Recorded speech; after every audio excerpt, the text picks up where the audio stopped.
Vamos lá, pessoal, dia 136, mais uma porção da Palavra de Deus. E hoje vamos ler 1 Samuel, capítulo 18, versículo 5, até o capítulo 19, versículo 24. Diz assim: Tudo que Saul lhe ordenava fazer, Davi fazia com tanta habilidade que Saul lhe deu um posto elevado no exército. Isso agradou a todo o povo, bem como aos conselheiros de Saul.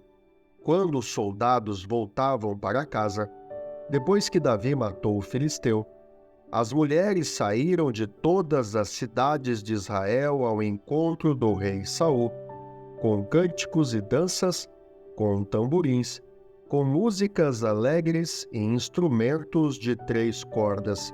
As mulheres dançavam e cantavam. Saul matou milhares, Davi dezenas de milhares. Saul ficou muito irritado com esse refrão e, aborrecido, disse: Atribuíram a Davi dezenas de milhares, mas a mim apenas milhares. O que mais lhe falta senão o reino? Daí em diante, Saul olhava com inveja para Davi.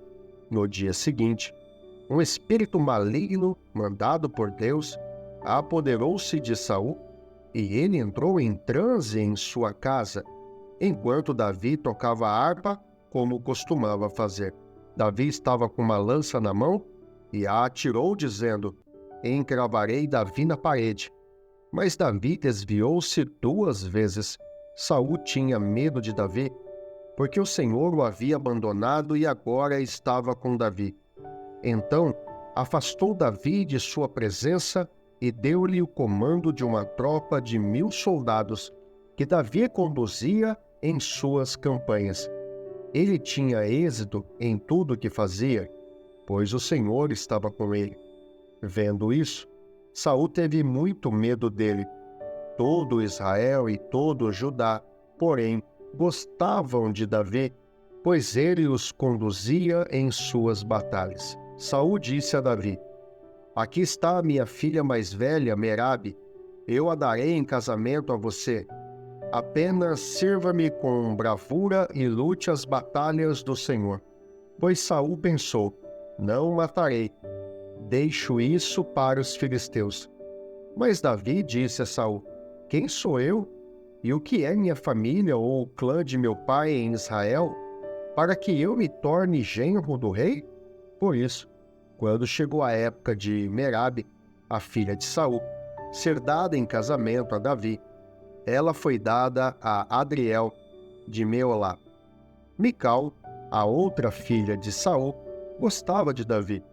Quando disseram isso a Saul, ele ficou contente e pensou: Eu a darei a ele para que lhe sirva de armadilha, fazendo-o cair nas mãos dos filisteus.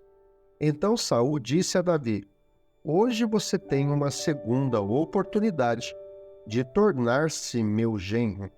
Então Saul ordenou aos seus conselheiros que falassem em particular com Davi, dizendo: O rei está satisfeito com você, e todos os seus conselheiros o estimam. Torne-se agora seu genro. Quando falaram com Davi, ele disse: Vocês acham que tornar-se genro do rei é fácil? Sou um homem pobre e sem recursos. Quando os conselheiros de Saul lhe contaram o que Davi tinha dito, Saul ordenou que dissesse a Davi: O rei não quer outro preço pela noiva, além de 100 prepúcio de filisteus, para vingar-se de seus inimigos. O plano de Saul era que Davi fosse morto pelos filisteus. Quando os conselheiros falaram novamente com Davi, ele gostou da ideia de tornar-se genro do rei. Por isso, antes de terminar o prazo estipulado, Davi e seus soldados saíram e mataram 200 filisteus. Ele trouxe os prepúcios e apresentou-os ao rei para que se tornasse seu genro. Então Saul lhe deu em casamento sua filha Mical. Quando Saul viu claramente que o Senhor estava com Davi e que sua filha Mical o amava, temeu ainda mais e continuou seu inimigo pelo resto da vida. Os comandantes filisteus continuaram saindo para a batalha e todas as vezes que o faziam, Davi tinha mais habilidade do que os outros oficiais de Saul, e assim tornou-se ainda mais famoso. Saul falou a seu filho Jonatas e a todos os seus conselheiros sobre a sua intenção de matar Davi. Jonatas, porém, gostava muito de Davi e o alertou: meu pai está procurando uma oportunidade para matá-lo. Tenha cuidado amanhã cedo. Vá para um esconderijo e fique por lá. Sairei e ficarei com meu pai no campo onde você estiver. Falarei a ele sobre você e depois contarei a você o que eu descobrir. Jonatas falou bem de Davi a Saul, seu pai, e ele disse: que o rei não faça mal a seu servo Davi. Ele não lhe fez mal nenhum. Ao contrário, o que ele fez trouxe grandes benefícios ao rei. Ele arriscou a vida quando matou o filisteu. O Senhor trouxe grande vitória para todo o Israel. Tu mesmo viste tudo e ficaste contente. Por que então farias mal a um inocente como Davi, matando-o sem motivo? Saul atendeu Jonatas e fez este juramento: juro pelo nome do Senhor que Davi não será morto. Então Jonatas chamou Davi e lhe contou a conversa toda. Levou-o até Saul, e Davi voltou a servir Saul como anteriormente. E houve guerra outra vez, e Davi foi lutar contra os filisteus. Ele lhes impôs uma grande derrota, por isso fugiram de Davi. Mas um espírito maligno, mandado pelo Senhor, apoderou-se de Saul quando ele estava sentado em sua casa, com sua lança na mão. Enquanto Davi estava tocando harpa, Saul tentou encravá-lo na parede com sua lança, mas Davi desviou-se e a lança encravou na parede. E Davi conseguiu escapar.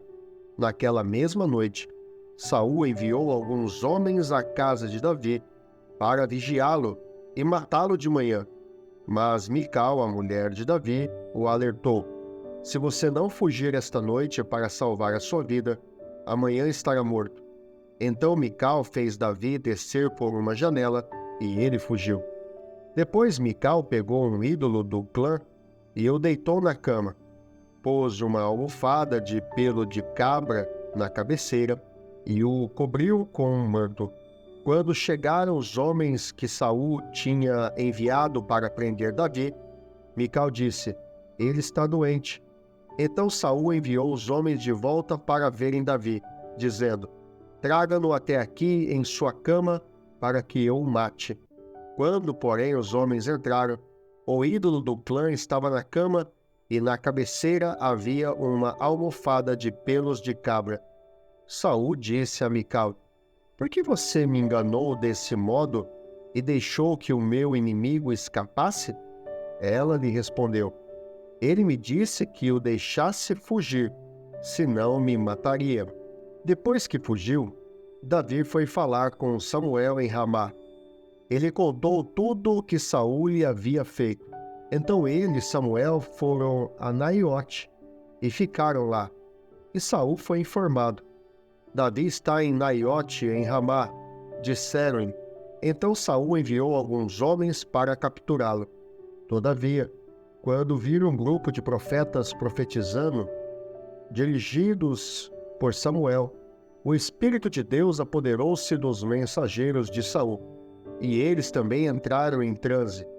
Contaram isso a Saul, e ele enviou mais mensageiros, e estes também entraram em transe. Depois, mandou o terceiro grupo, e eles também entraram em transe. Finalmente, ele mesmo foi para Ramá, chegando à grande cisterna do lugar chamado Seco. Perguntou onde estava Samuel e Davi. E lhe responderam: em Naiote de Ramá. Então Saul foi para lá. Entretanto, o Espírito de Deus apoderou-se dele, e ele foi andando pelo caminho em transe, até chegar a Naiote. Despedindo-se de suas tropas, também profetizou na presença de Samuel, e despido, ficou deitado todo aquele dia e toda aquela noite. Por isso o povo diz: está Saul também entre os profetas? João capítulo 8, versículo 31 a 59. Disse Jesus aos judeus que haviam crido nele: se vocês permanecerem firmes na minha palavra, verdadeiramente serão meus discípulos, e conhecerão a verdade, e a verdade os libertará. Eles lhe responderam: somos descendentes de Abraão e nunca fomos escravos de ninguém. Como você pode dizer que seremos livres? Jesus respondeu: digo a vocês a verdade. Todo aquele que vive pecando é escravo do pecado. O escravo não tem lugar permanente na família, mas o filho pertence a ela para sempre.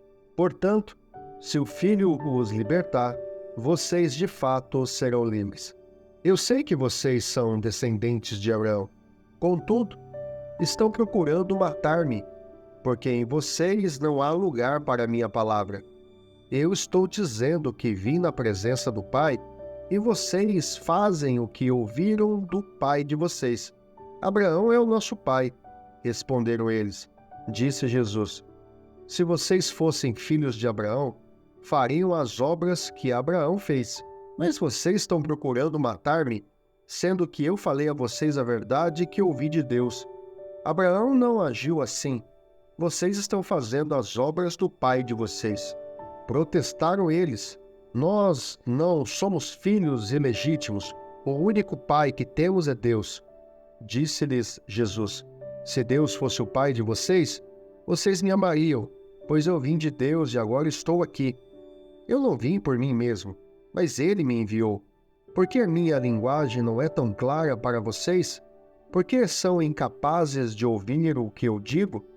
Vocês pertencem ao pai de vocês, o diabo, e querem realizar o desejo dele. Ele foi homicida desde o princípio e não se apegou à verdade, pois não há verdade nele. Quando mente, fala sua própria língua, pois é mentiroso e pai da mentira. No entanto, vocês não creem em mim, pois digo a verdade. Qual de vocês pode me acusar de algum pecado? Se estou falando a verdade, por que vocês não creem em mim? Aquele que pertence a Deus ouve o que Deus diz. Vocês não ouvem porque não pertencem a Deus. Os judeus lhe responderam: não estamos certos em dizer que você é samaritano e está endemoniado? Disse Jesus: não estou endemoniado. Ao contrário, honro o meu Pai, e vocês me desonram. Não estou buscando glória para mim mesmo, mas há quem a busque e julgue. Asseguro que se alguém obedecer à minha palavra, jamais verá a morte. Diante disso, os judeus exclamaram: agora sabemos que você está endemoniado. Abraão morreu, bem como os profetas. Mas você diz que se alguém obedecer à sua palavra, nunca experimentará a morte. Você é maior do que o nosso pai Abraão? Ele morreu, bem como os profetas. Quem você pensa que é? Respondeu Jesus: se glorifico a mim mesmo, a minha glória nada significa. Meu Pai, que vocês dizem ser o seu Deus, é quem me glorifica. Vocês não o conhecem, mas eu o conheço. Se eu dissesse que não conheço, seria mentiroso como vocês, mas eu de fato o conheço e obedeço a sua palavra. Abraão, pai de vocês, regozijou-se porque veria o meu dia. Ele o viu e alegrou-se. Disseram-lhe os judeus: você ainda não tem 50 anos e viu Abraão? Respondeu Jesus: eu afirmo que antes de Abraão nascer, eu sou. Então eles apanharam pedras para apedrejá-lo, mas Jesus escondeu-se e saiu do templo. Salmo 112, versículo de 1 a 10. Aleluia! Como é feliz o homem que teme o Senhor e tem grande prazer em seus mandamentos. Seus descendentes serão poderosos na terra, serão uma geração abençoada e de homens íntegros. grande riqueza há em sua casa, e a sua justiça dura para sempre. A luz raia nas trevas para o íntegro, para quem é misericordioso, compassivo e justo. Feliz é o homem que empresta com generosidade e com honestidade conduz os seus negócios. O justo jamais será abalado, para sempre se lembrarão dele. Não temerá más notícias. Seu coração está firme, confiante no Senhor. O seu coração está seguro e nada temerá. No final, verá a derrota dos seus adversários. Reparte generosamente com os pobres. A sua justiça dura para sempre. Seu poder será exaltado em honra. O ímpio o vê e fica irado. Range os dentes e definha. O desejo dos ímpios se frustrará. Provérbios capítulo 15, versículo 12 a 14. O zombador não gosta de quem o corrige, nem procura a ajuda do sábio. A alegria do coração transparece no rosto, mas o coração angustiado oprime o espírito.